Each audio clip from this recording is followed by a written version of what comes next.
بسم اللہ الرحمن الرحیم۔ السلام علیکم۔ یہ واقعہ میرے دادا جان کے ساتھ پیش آیا تھا۔ دادا جان حیات نہیں ہیں اب، تو میرے والدین کے ساتھ بیتے ہوئے واقعات ہمارے ساتھ شیئر کرتے تھے۔ اب تو میرے والد صاحب بھی اس دنیا میں نہیں رہے، مگر آج بھی ان کی باتیں ہمارے ذہنوں میں محفوظ ہیں۔ یہ باتیں آج آپ کے ساتھ شیئر کرتے ہیں۔ دادا جان نے واقعہ کچھ یوں سنایا کہ میں کپڑے کا ایک تاجر ہوں اور شہر شہر آنا جانا ہوتا رہتا ہے۔ اکثر اوقات رات بھی ہو جاتی ہے اور بعض اوقات کچھ دن بھی لگ جاتے ہیں۔ ایک مرتبہ کام کے سلسلے میں مجھے دور دراز کے شہر جانا پڑا۔ میرے ساتھ اس روز کوئی جانے والا نہ تھا، کیونکہ ایک ملازم گاؤں گیا ہوا تھا اور دوسرے کو دکان پر رکنا تھا، تو میں نے اکیلے ہی جانے کا فیصلہ کیا۔ دوسرے روز میں صبح شہر جانے والی بس میں سوار ہو گیا۔ میں پہلی بار اس شہر کی طرف سفر کر رہا تھا۔ سوچ رہا تھا کہ جب اتروں گا تو سیدھا بازار جاؤں گا اور دیے ہوئے پتے پر جا کر انور صاحب سے مل لوں گا۔ انور صاحب مجھے دکان پر ملے تھے۔ کام ایک ہونے کی وجہ سے انہوں نے ایک فیکٹری سے سستا مگر اچھا کپڑا دلوانے کا وعدہ کیا تھا۔ اپنی دکان کا پتہ دیا تھا اور 2-4 بار خط بھی لکھ کر بدوا چکے تھے۔ میں اس طرف سے مطمئن تھا۔ مجھے پوری امید تھی کہ وہ اپنی دکان پر ہی موجود ہوں گے۔ اس زمانے میں موبائل فون سروس کا آغاز نہیں ہوا تھا، ورنہ رابطہ کرتا رہتا۔ انہی سوچوں میں گم میں اس انجان شہر کی طرف رواں دواں ہوا، مگر آگے کیا ہونے والا تھا مجھے اس کا اندازہ نہیں تھا۔ سفر لمبا تھا اور میں اونگنے لگا۔ اچانک ایک جھٹکے سے بس رک گئی۔ میں چونک گیا۔ آبادی کے کوئی آثار نہ تھے اور دور دور تک خودرو جھاڑیاں اور مٹی تھی۔ دور دور سر پہاڑوں کا سلسلہ نظر آ رہا تھا۔ مسافروں کو بھی تشویش ہو رہی تھی، کچھ لوگ نیچے بھی اتر گئے تھے۔ پھر میں اترا تو معلوم ہوا اگلا ٹائر بری طرح پھٹ چکا تھا۔ سڑک پر غالباً کوئی حادثہ ہوا تھا، اس کا ثبوت سڑک پر بکھری کرسیاں دے رہی تھیں۔ میں پریشان ہو رہا تھا، یہاں مکینک کا دور دور تک نام و نشان نہ تھا، تو آگے کا سفر کیسے طے کیا جائے گا؟ موسم ٹھنڈا تھا تو فی الحال گرمی نہیں لگ رہی تھی، مگر رات ہونے پر سردی سے بچنے کے لیے میرے پاس گرم چادر کے علاوہ کچھ نہ تھا، وہ بھی رات میں ناکافی رہتی۔ ڈرائیور اور کنڈکٹر دونوں اپنی سی کوشش کر رہے تھے، میں بھی باقی مسافروں کے ساتھ ایک طرف کھڑا ان کی کوششوں کو دیکھ رہا تھا۔ چند اوزاروں کے ساتھ ٹائر بدلنا خاصا مشکل کام تھا۔ کافی دیر گزر گئی، مجھے اب شام ہونے سے فکر ہونے لگی تھی۔ میں اسی سڑک پر پیدل چلنے کا ارادہ کیا۔ مجھے کچھ لوگوں نے روکا، مگر میں چلنے میں عافیت جانی۔ میں سیدھی سڑک پر پیدل چلتا ہوا بس سے خاصی دور نکل آیا تھا۔ اب تھکن بھی ہونے لگی تھی اور بھوک بھی محسوس ہو رہی تھی۔ میں اندھیرا ہونے سے پہلے کسی ہوٹل پر پہنچنا چاہتا تھا تاکہ رات وہاں رک کر صبح نکل جاؤں۔ بس اب نظروں سے اوجھل ہو چکی تھی اور شام کے سائے پھیل رہے تھے۔ میں نے اپنی رفتار تیز کر دی، سردی بڑھ گئی تھی۔ اتنے میں مجھے ایک بلب چلتا دکھائی دیا۔ بلب دیکھ کر میری جان میں جان آئی۔ میں تیزی سے اس سمت بڑھنے لگا۔ تھوڑی دیر بعد مجھے گھر کے آثار دکھائی دیے۔ وہ ایک 3 منزلہ مکان تھا، بظاہر شکستہ حال تھا، مگر اس کے علاوہ اس وقت اور کوئی بھی معقول جگہ میسر نہیں تھی، تو میں اس کے دروازے کی طرف بڑھ گیا۔ 3-4 بار دستک کے بعد دروازہ کھولا۔ ایک بوڑھے آدمی نے سر باہر نکال کر مجھے سر سے پاؤں تک غور سے دیکھا اور بولا، مسافر ہوں؟ میں نے اس بات میں سر ہلا دیا۔ اس نے زور سے دروازہ بند کر لیا۔ میں شش و پنج میں تھا کہ کیا مجھے یہاں جگہ بھی ملے گی کہ نہیں، یا میرا آنا فضول ثابت ہوگا۔ میں واپس مڑنے کا سوچ ہی رہا تھا کہ اس نے دوبارہ دروازہ کھولا۔ اندر آ جاؤ۔ میں اس کے پیچھے پیچھے اندر چلا گیا۔ 3 منزلہ گھر کسی ہوٹل کی شکل کا تھا، اوپر تلے کمرے ہی کمرے۔ سامنے ایک برآمدہ اور الٹی طرف غسل خانے بنے ہوئے تھے۔ سیدھی طرف کچن تھا، وہ مجھے برآمدے کی طرف لے گیا۔ میں ادھر ادھر کا جائزہ لیتا پیچھے پیچھے چل دیا۔ برآمدے میں ایک دیوار کے ساتھ ایک میز رکھی تھی، اس پر ایک رجسٹر تھا اور اس میز کے ساتھ رکھی کرسی پر ایک قوی الحبسہ آدمی بیٹھا کچھ لکھ رہا تھا۔ اس نے سر اٹھائے بنا مجھے ایک چابی پکڑا دی تھی اور انگلی سے اوپر جانے کا اشارہ کیا۔ میں نے اس بوڑھے کی طرف دیکھا تو وہ میرے ہاتھ سے کپڑے والا بیگ لے کر چل پڑا۔ میں اس کے پیچھے ہو لیا۔ اوپر کی منزل پر ایک کمرے کے آگے پہنچ کر وہ رک گیا۔ میں نے دائیں بائیں دیکھا، کونے والے کمرے کی کھڑکی سے کوئی جھانک رہا تھا۔ میری نظر پڑتے ہی کھڑکی دور سے بند ہو گئی۔ میں نے نظر انداز کیا اور اندر داخل ہو گیا۔ اندر ایک بستر، ایک الماری تھی، میرے میز کرسی تھی اور ایک 40 واٹ کا بلب روشن تھا۔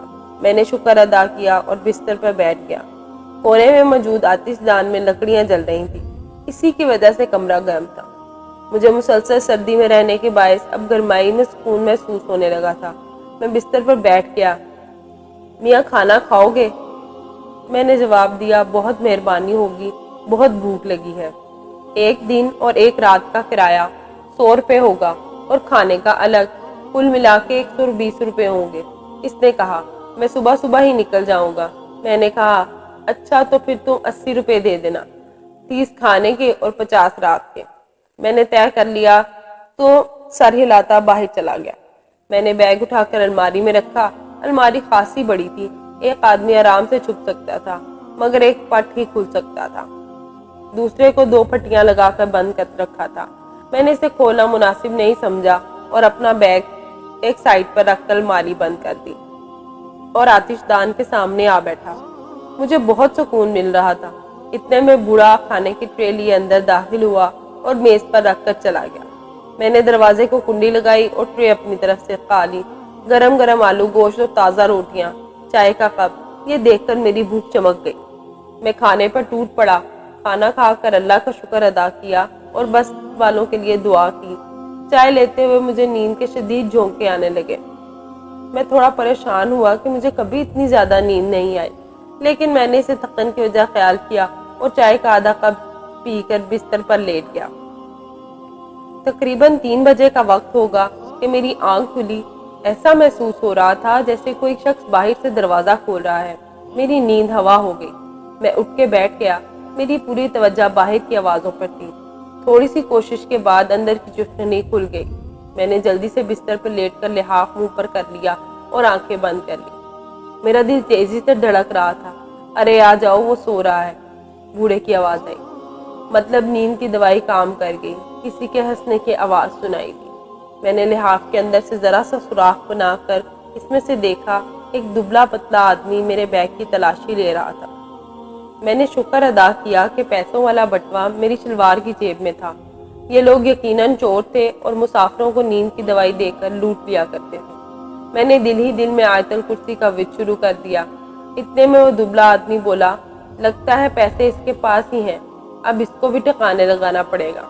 میں چاقو لے کر آتا ہوں اور تم دلاور سے کہو کہ بجلی بند کر دے تاکہ اس کو پتہ نہ چلے کہ کون آیا تھا۔